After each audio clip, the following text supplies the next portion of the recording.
In my 20 plus years as a writer and reporter, my role has never necessitated sharing my opinions on political or social issues, and I'm not looking to start now.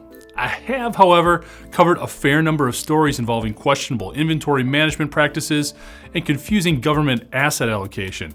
So, with that in mind, let's discuss a recent report from the Pentagon's lead inspector general for the final military operations in Afghanistan. The exit, which was concluded in August 2021, was seen as, well, abrupt by many. And while there's been a great deal of dialogue surrounding the timing and nature of this departure, one aspect that went somewhat underreported was the volume of vehicles, equipment, and munitions that were left behind.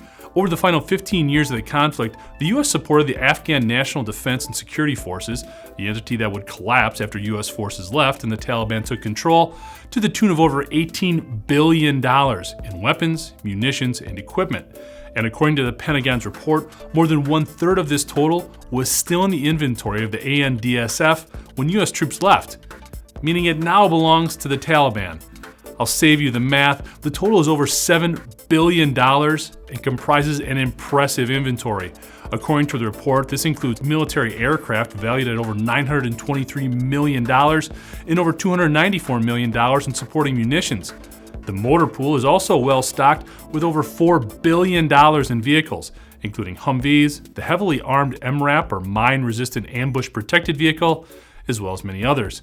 The Taliban's armory will also be well stocked with an estimated 316,000 rifles, pistols, machine guns, and rocket-propelled grenade launchers, as well as 224 howitzers, all valued at about $512 million. The remainder of the newly appropriated assets include night vision devices and other surveillance equipment, as well as miscellaneous ancillary gear.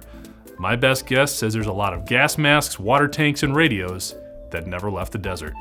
If it helps you sleep a little better, the Inspector General reported that many of the vehicles and weapon systems were demilitarized and rendered inoperable during the evacuation. Furthermore, many of the more advanced pieces of equipment shouldn't pose a threat due to the Taliban's lack of spare parts and training on how to use them. I'm Jeff Ranke, and this is IAN Now.